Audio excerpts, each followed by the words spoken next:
नमस्कार and welcome to Bharat affairs. पिछले साल शेख हसीना के तख्ता पलट के बाद में बांग्लादेश के आर्मी चीफ एक बार फिर से ये चिंता जाहिर कर रहे हैं कि बांग्लादेश में एक बार फिर से मिलिट्री कू हो सकता है। आप देखेंगे दुनिया भर के आर्टिकल्स इसके रिगार्डिंग पब्लिश किए जा रहे हैं। एक्चुअली यहाँ पर हुआ ये है कि बांग्लादेश के आर्मी चीफ वकार उस जमान ये एक मेमोरियल इवेंट में अपनी स्पीच के दौरान इन्होंने यहाँ पर ये बातें कही, और वो भी क्या, ये चेतावनी देते हुए कि आई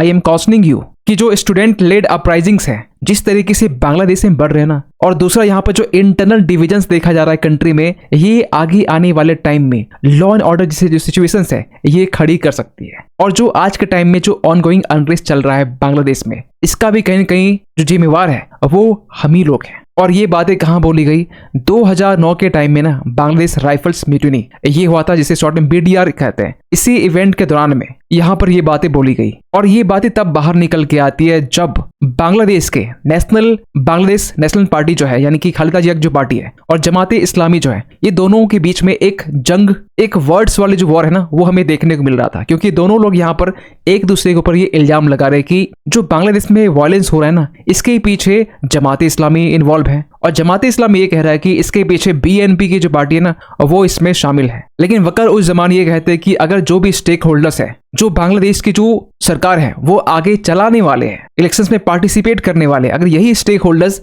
अगर आपस में फाइट करते रहेंगे तो इसका जो फायदा होगा ना, ऐसे ग्रुप्स उठा सकते हैं जो बेसिकली ये चाहेंगे कि बांग्लादेश में लॉ एंड ऑर्डर जैसी जो सिचुएशंस है वो हमेशा बनी रहे। और इसी को लेकर यहाँ पर बांग्लादेश जो आर्मी है ये वार्न कर रही है कि एक नेशनल क्राइसिस हमें देखने को मिल सकता है, जो पॉलिटिकल टेंशन आज के टाइम में बांग्लादेश में है। और ऑब्वियस सी बात है, लॉ एंड ऑर्डर की जो सिचुएशंस है, जो इश्यूज है, वो भी क्रिएट हो सकती है। इसलिए ये सभी से गुहार कर रहे हैं कि फॉरगेट ऑल डिफरेंसेस, जो भी डिफरेंसेस है उसे भूल जाओ, ऑल एविल थॉट्स, जितनी भी सोच है, बुराई सोच, वो भी भूल जाओ, और work towards the upliftment of the country and national integrations. अब बांग्लादेश के जो अपलिफ्टमेंट में है, जो तरक्की है, इसको लेकर सभी लोग काम करें। और अगर आप ऐसा नहीं करते हैं, डिफरेंसेस को दूर नहीं करते हैं, तो ऑब्वियस सी बात है यहाँ पर जो बांग्लादेश को इंडिपेंडेंस जो है, जो इंटीग्रिटी है, वो खतरे में आ सकती है। यही नहीं, यहाँ पर वकार उस जमान ने यह भी कहा है कि जो पुलिस, जो आर्म्ड फोर्सेस यहाँ पर इन्वॉल्व है, बेसिकली यहाँ पर ये इशारा कर रहे हैं कि जिस तरीके से ऑपरेशन डेविल हंट चलाया गया, जिसके पीछे यहाँ पर बांग्लादेश के रैपिड एक्शन बटालियन और बाकी जो फोर्सेस थे वो इसमें शामिल थे। और यहाँ पर ये लोग जो है ना, ये फोर्सेस बेसिकली टारगेट कर रहे थे ऐसे लीडर्स को, ऐसे नेता को जो आवामी लीग पार्टी से बिलोंग करते हैं। तो इन्होंने यहाँ पर यह भी कहा कि जो रैपिड एक्शन बटालियन है, जो बॉर्डर गार्ड बांग्लादेश है, directorate general of forces intelligence है, या फिर नेशनल सिक्योरिटी इंटेलिजेंस है, अगर ये भी बैड थिंग्स में इन्वॉल्व है तो इन्हें भी यहाँ पर पनिश किया जाएगा, क्योंकि ये भी क्राइम को कहीं न कहीं कमिट कर रहे हैं, और इसे हमें बहुत जल्द रोकना चाहिए। और इसी के आधार पर ना यहाँ पर एक स्पेकुलेशंस लगाई जा रही है कि बांग्लादेश में एक मिलिट्री क्यों नहीं बोल सकते, एक कू हो सकता है, जो कि आज के टाइम में मोहम्मद यूनुस की जो सरकार है, चीफ एडवाइजर है आज के टाइम में, जो सरकार चला रहे हैं, जो इंटरिम सरकार चला रहे हैं, इन्हें यहाँ पर बदला जा सकता है और एक मिलिट्री कू नहीं कू देखा जा सकता है। लेकिन यहाँ पर बांग्लादेश का आर्मी चीफ जो है, बांग्लादेश के इलेक्शंस को लेकर भी यहाँ पर बातें कही गई कि हम यहाँ पर free, fair and inclusive elections जो है कराने के पक्ष में है। और इन्होंने ये भी इशारा किया कि दिसंबर के लास्ट तक में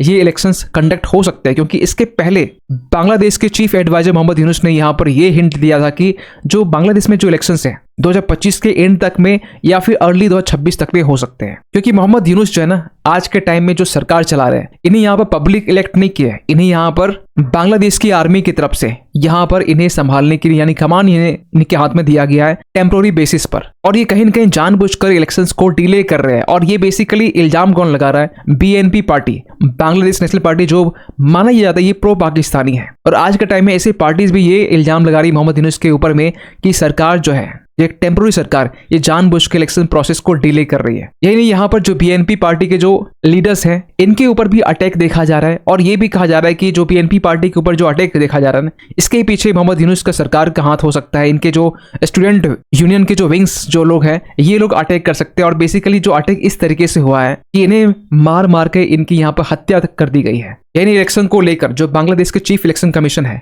जो नासिर उद्दीन है, ये भी इन्होंने यहाँ पर ये भी कहा है खासकर इलेक्शन को लेकर कि बांग्लादेश की जो पार्टीज हैं, for example BNP party, Awami league party, ये भी यहाँ पर कंटेस्ट कर सकती है, इलेक्शंस को फाइट कर सकती है। क्योंकि मोहम्मद यूनुस ने खासकर आवामी लीग पार्टी को बांग्लादेश से बैन कर दिया और एक डिमांड किया जा रहा है इंडिया से कि आप शेख हसीना को बांग्लादेश के हवाले छोड़ दें। यानी बांग्लादेश की अगर हम पॉलिटिकल पार्टीज की बात करें तो यहाँ पर जो मोहम्मद यूनुस सरकार जो चला रहे आज के टाइम में, इनकी जो पॉलिटिकल इनके जो एडवाइजर्स हैं, जो बेसिकली यहाँ पर शेख हसीना को बाहर निकालने में जिसका एक इंपॉर्टेंट रोल था, हम बात करें नाहिद इस्लाम की, ये भी मोहम्मद यूनुस की सरकार को छोड़ चुके हैं। और इसके पीछे इन्होंने कारण ये बताया कि हम अपनी एक न्यू पार्टी फॉर्म करना चाहते हैं ताकि जो एक बांग्लादेश में जो पार्टीज की क्राइसिस चल रही है, क्योंकि यहाँ पर छोटे मोटी पार्टियां बहुत है। पीएनपी को देखा जाए तो आवामी लीग के बाद में कहीं ना कहीं उसे लीडिंग पार्टी के रूप में देखा जा रहा है। इसके बाद में कोई पार्टी नहीं, जमात इस्लामी जैसे छोटे छोटे जो पार्टी है एक इस्लामिक पार्टी से माना जाता है। तो यहाँ पे एक स्टूडेंट लीडर बन के सामने निकलना चाहते हैं नाहिद इस्लाम। और कुछ एनालिस्ट यहाँ पर ये भी सजेस्ट कर रहे हैं कि जो टेंशन इंडिया और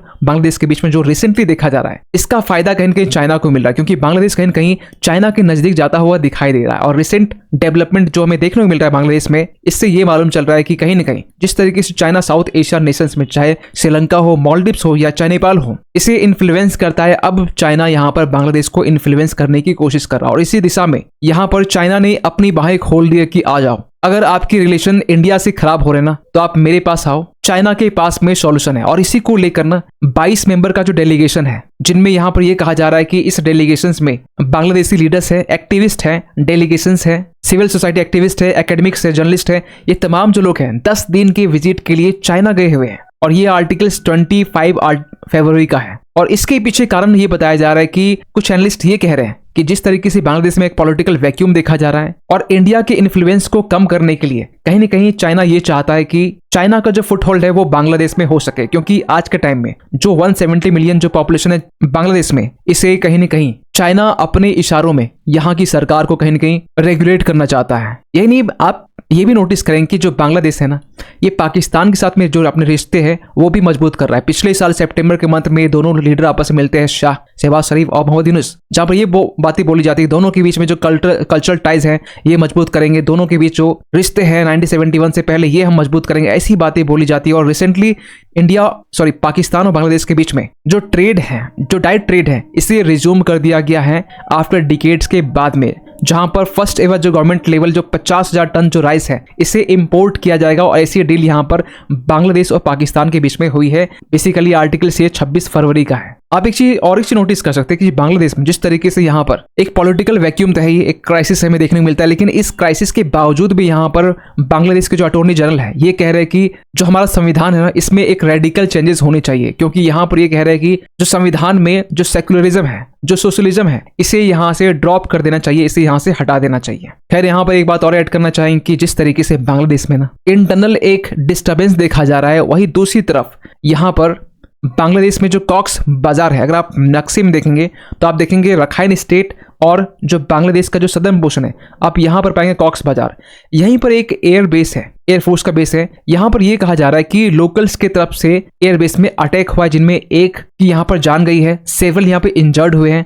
और कुछ एक्सपर्ट ये भी कह रहे हैं कि ये जो अटैक हुआ है यहाँ के लोकल्स की तरफ से नहीं, बेसिकली ये अराकन आर्मी की तरफ से हुआ। मतलब जो रखाइन स्टेट है, रखाइन स्टेट में आज के टाइम में कंप्लीटली देखा जाए तो अराकन आर्मी का कब्जा हो चुका है। यहाँ पर जो म्यांमार की जुंटा है, मतलब यहाँ की जो आर्मी है, इन्हें यहाँ पर खदेड़ के बाहर निकाला गया है और आज के टाइम में कंप्लीट कंट्रोल यहाँ पर रखाइन स्टेट में अराकन आर्मी का है, जो ये भी डिमांड कर रहे हैं कि रखाइन स्टेट एक सेपरेट कंट्री बन सके, एक दूसरा देश बन सके। खैर बांग्लादेश में जो ये घटना रिसेंटली निकल के आती है, इस घटने को लेकर भी यहाँ पर बांग्लादेश ये मानता है कि इसके पीछे इंडिया का हाथ हो सकता है। और इसी के रिस्पांस में यहाँ पर डॉक्टर एस जयशंकर ने यहाँ पर बांग्लादेश के खासकर ऐसे एलिगेशन जो कि इंडिया के ऊपर लगाए जाते हैं हर एक एक्टिविटीज के लिए, हर एक चीज के लिए, इन्हें कहा है कि एक रिडिकुलस है जिस तरीके से बांग्लादेश इंडिया के ऊपर में हर चीज को लेकर एलिगेशन लगाता है। यही यहाँ पर एनएसए अजीत डोभाल रिसेंटली यहाँ पर एक इवेंट में बांग्लादेशी जो माइनॉरिटीज हैं इनके राइट्स को लेकर बातचीत की गई। यहाँ पर किस तरीके से हिंदूज माइनॉरिटीज इनके ऊपर में